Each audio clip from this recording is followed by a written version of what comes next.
오늘도 특검 표결하려고 법사위 열렸는데요. 이제 특검 표결하는 것이 법사위에 한 달에 한두 번 찾아오는 원래 행사가 된 것 같습니다. 직무대행님, 네. 저는 특검의 시작, 특검을 해야 되느냐 말아야 되느냐, 특검의 출발의 요건이 바로 보충성이라고 생각합니다. 사건이 중대하냐, 국민적 관심이 크냐, 그것은 보충성하고는 전혀 관련이 없는 것입니다. 사건이 중대하고 국민적 관심이 크다고 해서 특검으로 가야 된다면 공수처는 없어져야 됩니다. 그리고 지금 공수처의 체포영장 집행이 잘 안 되는 부분은 그것은 지금 체포영장이나 수사의 적법성 내지는 공수처의 수사 능력에 관한 문제이지, 그렇기 때문에 저는 보충성이 예외로 적용돼야 된다는 것도 저는 맞지 않다고 봅니다. 따라서 지금 윤석열 대통령의 대해서만 지금 수사가 사실은 되지 않았고 나머지는 거의 다 기소가 됐습니다. 나머지 분들이 기소가 됐다는 건 수사기관의 입장에서 보면 경과 관련해서는 객관적인 증거는 다 수집이 된 것입니다. 그러면 윤석열 대통령의 진술 외에는 나머지 증거들은 확보되어 있다면 사실 기소하는 특별한 문제점도 없고, 여기까지 수사가 와 있는 상태에서 특검을 하자고 하는 것은 특검의 보충성에 저는 기본적으로 맞지 않다고 생각합니다. 그리고 지금 수사 대상을 보면요, 1호부터 6호까지는 12상 계엄 선포 시작부터 12월 4일 계엄 해제 시까지 있었던 내란 혐의에 포함될 수 있는 행위 유형을 나열한 것에 불과합니다. 구체적으로. 사실 그거 특별히 문제될 것이 없습니다. 근데 7호에 보면 내란 선전 선동 혐의가 들어가 있습니다. 근데 지금 민주당은 졸기차게 지금까지 내란이 종결되지 않았다고 주장하고 있습니다. 그리고 내란에 대해서 다른 주장을 하는 국민의힘 의원들도 내란 동조자, 내란 공범이라고 말씀하고 계시고, 국민의힘 의원들을 다수 이미 고발했고요. 이거에 대해서 보수 유튜버들도 고발했고, 이제는 카톡을 주고받는 일반 국민들까지도 고발할 수 있다라고 합니다. 그러면 그분들까지 내란 선전죄에 포함될 수 있다라고 하는 겁니다. 자, 1호부터 6호까지는 이미 계엄 해제 전까지의 일이기 때문에 거의 수사가 마무리됐습니다. 남은 7호, 이제 내란과 관련해서 계엄 해제 이후에 민주당의 마음에 들지 않는 이야기하는 사람들은 전부 다 내란 선전죄로 고발해서 수사하더라도 아무런 문제가 없고, 민주당은 그렇게 수사를 하겠다는 거 아니겠습니까? 그래서 지금 7호를 포함시킨 거 아니겠어요? 그리고 8호에 지금 해외 분쟁지역 파병, 대북 확성기 가동, 대북전단 살포 확대, 이런 것들이 외환죄에 관련돼 있다는 겁니다. 저는 첫 번째, 이것이 맨 처음에는 제한이 없었는데 우리 정부대행께서 이건 제한이 없어서 문제라고 하니까 비상계엄에 관련하여라고 되어 있지만, 민주당 의원들은 지금 윤석열 정부의 대북정책, 뭐 해외 파병, 대북전단, 뭐 대북방송, 이런 것들에 대북 확성기 가동, 이런 것들이 전부 다 내란죄와 관련이 있다는 거예요. 그래서 맨 처음에는 이것을 윤석열 정부에서 실시된 이런 식으로 바꾸려고 했었습니다. 소위에 있지 않았었습니까? 그러니까 윤석열 정부에 있었던 이 대북정책 모두를 내란죄와 관련시키고 있는 것입니다. 그런데 외환죄는요, 형법 92조에 뭐라고 되어 있냐면 외국과 통모하여라고 되어 있습니다. 또는 외국인과 통모하여라고 되어 있습니다. 외환 유치죄가 되려면 기본적으로 외국과 통모를 해야 되는데요. 윤석열 정부에서 이런 대북 정책을 하면서 해외 분쟁 지역 파병, 대북 확성기 가동, 이것을 북한과 통모를 해서 이런 것들을 했다? 그리고 내란을 일으키고 외환 유치를 하기 위해서 민주당에서 대북 전단 살포하는 거 금지하라고 김여정이 하명하니까 그 법 금세 만들었다가 결국은 헌법재판소에서 위헌 판결 나지 않았습니까? 그런데 무슨 지금 이런 대북 확성기, 대북 전단, 이것을 외국 또는 북한과 통모해서 이런 것들을 하고 뭐 외국인과 통모해서 이런 것들 했다, 그러니까 외환 유치죄가 된다? 저는 이렇게 구성 요건을 엮어가서 이걸 내란죄로 한다고 하는 것은 저는 도무지 맞지 않다고 생각을 합니다. 이게 어떻게 외환 유치죄 구성 요건하고 맞아떨어지겠습니까? 그래서 저는 일단 특검의 보충성에 맞지 않기 때문에 이 내란 특검법은 어떠한 경우에도, 그리고 어떻게 수정되든지 수사 대상을 어떻게 바꾸든지 저는 그렇게 중요하지 않다고 생각을 하고요.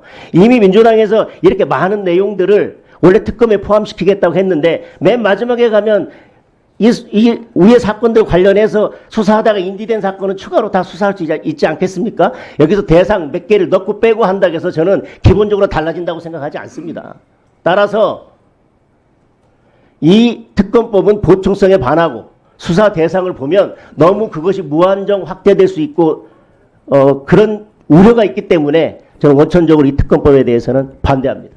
네, 그리고 그 위원님께서 말씀하신 것 관련돼서 그 7호 부분 선전 성동에 대해서, 왜냐하면 이게 앞으로 수사 범위와 관련된 부분이라서 중요한 대목이라고 생각합니다. 그래서 제가 한마디 좀 첨언하고자 하면, 형법 90조에 보게 되면 이 죄를 범할 것을 선동 또는 선전한 자, 이렇게 되어 있기 때문에 이 형법에 말하는 선동 선전은 이 범죄가 저질러지기 전에 그 범죄가 이루어질 것을 전제로 한 상태에서 이루어지는 사전적 개념으로 봅니다. 그런데 아마 이 선전이라는 개념이 혹시 사후적으로 옹호하거나 비호하는 것까지 포함된다고 하게 되면 원래 형법에서 예정하고 있는 선전의 범위는 벗어나는 게 아닌가 생각이 들어서, 향후 이 법안에 대해서는 수사 범위에 대해서 여러 가지 좀 참고할 대목이 있다고 생각합니다. 네, 지금 장동희 의원께서 민주당이 뭐 고발하고 그런다 그러는데 국민의힘도 만만치 않네요. 지금 속보가 떴는데 주진우 국민의힘 법률위원장이라는 분이 있나 봐요. 이분이 내란죄 공범, 허위사실 유포로 박찬대, 김용민, 정청래 고발, 이런 뉴시스 방금 속보가 떴습니다. 본문 내용을 보니까 고발 대상은 박 원내대표와 김 정책수석 부대표, 정청래 위원장을 비롯해 김우영, 강선우, 남인순, 황정아, 김문수 의원이 됐고, 홍익표, 한영태, 이강진 지역위원장과 김용현 진보당 지역위원장, 뭐 그냥 전국에 있는 지역위원장 국회의원들 다 고발할 방침인가 봐요. 아주 장하십니다.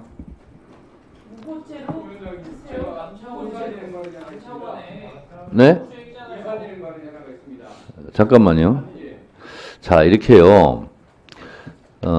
이 동의 여부를 떠나서, 찬성 여부를 떠나서, 고발에 대한 찬성 여부, 뭐 동의 여부를 떠나서 이 모든 발생의 출발점이 뭡니까? 윤석열 현재 내란숙의 피의자, 현재 신분이 그렇습니다. 12.3 이 위법한 비상계엄을 선포함으로써 생기는 거예요. 그런데 자기 밑에 있는 부하들은 다 지금 구속되고 기소되고 있는데 본인만 지금 체포영장을 거부하면서 지금 법 집행에 정하고 있지 않습니까? 그러면서 공수처 이 집행에 대해서 반대하는데 경호처 경호관들이 부모들께 지금 이런 질문을 하고 있답니다. 어머니, 특수공무집행 방해가 더 무거운 죄예요? 항명죄가 더 무거운 죄예요? 윤석열의 이 체포영장 거부로 그 수많은 젊은이들이 항명죄 아니면 특수공무집행 방해죄 둘 중에 하나로 입건, 조사, 처벌받게 돼 있어요. 본인은 지금 본인만 생각하는 거예요. 이렇게 경호관들이 범법자가 될지도 모르는 상황, 그리고 이것으로 인해서 소모적인 정치 공방, 고소 고발전, 이런 것이 지금 벌어지고 있는 거예요. 윤석열 대통령은 정말 무책임하고 비겁한 사람 같아요. 이럴 때는 다른 사람은, 내 부하 직원들은 죄가 없다, 죄가 있다면 내가 죄를 다 안고 가겠다, 이런 리더다운 모습이 좀 필요한 시기 아닌가요? 주진우 법률위원장인들 이런 현수막에 대해서 다 고발하고 싶어서 고발하겠습니까? 이런 상황이 되다 보니까 양쪽의 싸움이, 고소 고발이 격화되는 거예요. 한남동 관저에 지금 있는 윤석열 대통령 유튜브 많이 보신다니까 이 법사 유튜브 보고 있을지도 모르겠네요. 빨리 이런 소모적인 피해자가 더 이상 발생하지 않도록 스스로 자발적으로 걸어 나오시기 바랍니다. 참 안타깝습니다. 다음은